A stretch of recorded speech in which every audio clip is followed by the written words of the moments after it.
I'm really excited to be here today. I know that most of you might not know very much about NeueHouse, so I'm going to start by giving you a little bit of background of where the idea came from, and then talk a little more about NeueHouse itself and what that experience is all about. I'm going to start with a slide from one of our earliest investor presentations. This is from Jacques Tati's Mon Oncle.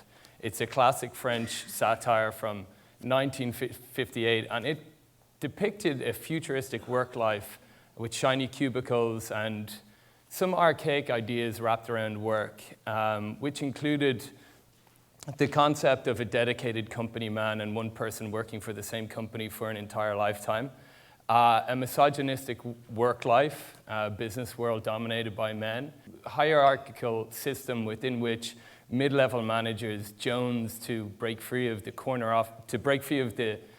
cubicle for the corner office. And it took a really long time for any of these ideas to change. This is an image from Adam Scott did of Dilbert, and this was 30 years after Mon Oncle. And we really didn't see any real innovation in the working landscape up until the first wave of technology companies. With their democratization mission, for the first time we saw open plan offices and flat organizations with core decision makers being planted in the middle of a pit of people as opposed to isolated behind a closed door. For the first time, companies recognized that where you work and your work environment can be a strategic advantage and can meet strategic objectives, including innovation, recruitment, retention, and all these great things. Around the same time, this proliferation of technology was happening, and it enabled some of the smartest people who were once dependent on large organizations to provide them access to tools and toys that they needed to affect real change.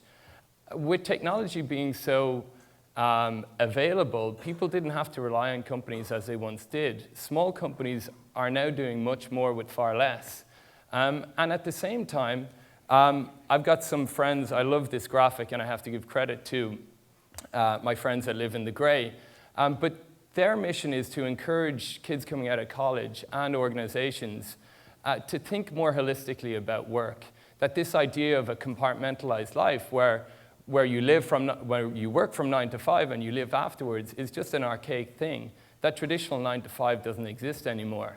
As we move on, so on the demand side or the consumer side of commercial real estate, all of this change has happened in a period of about 10 or 15 years. On the supply side, you see commercial real estate is one of the original legacy industries.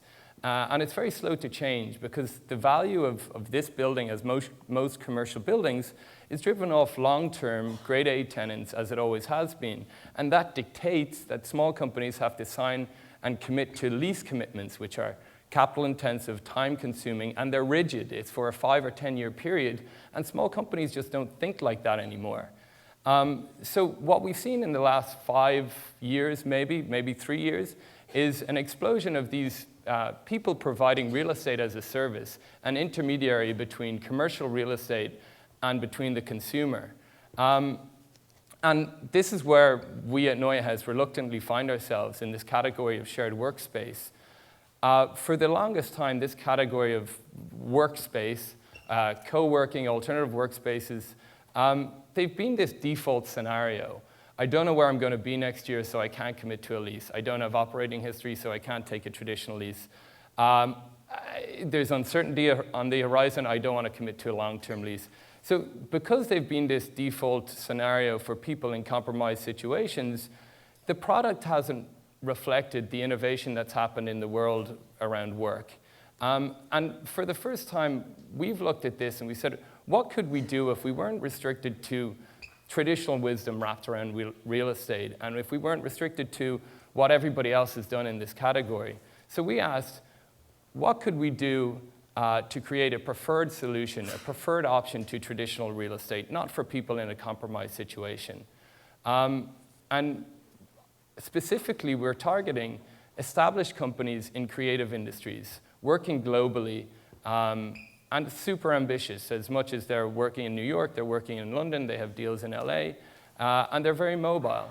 So we focus on 4 core things: design, hospitality, community, and culture. We firmly believe that a great work environment should be beautiful, and it's a service that every company should provide for its people. But more specifically, for creative industries, it's an absolute necessity. The shape of a building, its heritage, the people you're surrounded with, the provenance of a piece of furniture, the ideas that you're exposed to, all have a massive impact on your work and your life. When we thought about design for NeueHouse, we weren't looking to create a better office. We were inspired by creating a gracious home.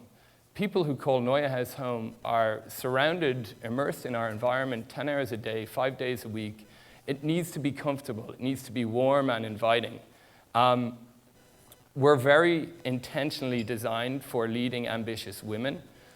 We feel like women hold us to a much higher standard in terms of everything that defines NeueHouse. So whether it's service, aesthetics, culture, community, they're a core part of our audience. Right now, women make up 50% of NeueHouse. 40% of NeueHouse is international. No one industry occupies more than 10% of the membership base at NeueHouse. When we think about the community at NeueHouse, we look to have something more eclectic and diverse than what traditional workspaces have. And we use membership as a tool to enhance the diversity of industry and people that we entertain. So that means having architecture beside fashion, beside graphic design. And we really feel like magic happens when industries collide. And we facilitate that through programming different spaces. Some spaces facilitate more personal space. Other spaces are more public. Sometimes I like to work in the cafe or the restaurant when I'm checking my emails in the morning. Other times I like to be somewhere more private, somewhere more personal. And we have that range of spaces. People ask us what unites membership at NeueHouse or the people who are there. And it's a common curiosity, a curiosity for everything around them. Several times a week, we host interesting conversations. We view this as promoting a particular cultural narrative. It's science meets fashion. It's Christo talking about environmental art. It's Sir Paul Smith talking about the inspiration for his latest collection. And we do this because it gives us context within the community that we have. At this stage, in New York, there's a bigger constituency of people outside of NeueHouse, not associated with our membership, who know NeueHouse only for these conversations. And we believe that's a very powerful position. We're recognized now as a cultural destination, a place for these conversations. And that's how we like to lead the conversation. Over the last 10 or 15 years, there's been a revolution in hospitality. Everyone has their own favorite boutique hotel. Everyone's a food critic taking pictures of food on their phone.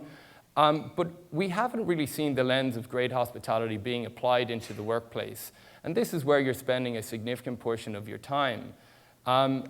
As we saw it, there was an opportunity to create an experience in the same way that hotels create an experience starting in the lobby. The hotel interaction has changed so much in the last 5 or 10 years.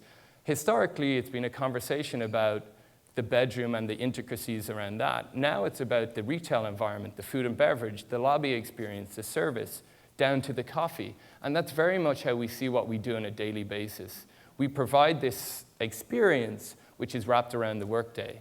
There is a range of different categories of membership at NeueHouse. And membership, unlike most membership clubs, at NeueHouse, most membership clubs sort of mean exclusivity, more sameness, more people just like me. At NeueHouse, we use membership as a tool just to enhance the diversity of people. And initially, we thought we would have members of companies of 1 to 20. Now we're catering to much larger companies who access NeueHouse for a range of different things. And I know there's some folks here from L'Oreal. They participate in NeueHouse for particular kinds of events that they want to host. And in general, we have about 700 people as members at NeueHouse, and we see this community traveling with us to London, where we're opening in January, and to LA, where we're opening in August. It's a very peripatetic group, and we're looking to follow them. Typically, they're tapping us on the shoulder and say, hey, are you opening in Miami anytime soon? Are you looking in LA? Are you looking in Berlin? And so our goal is to support this community on a global basis. In the next 5 years, we're going to be growing our locations up to 6 cities and 10 locations. And I'd love to show you guys what we're all about, so please reach out and let me know if you'd like to come by. Thank you for your time.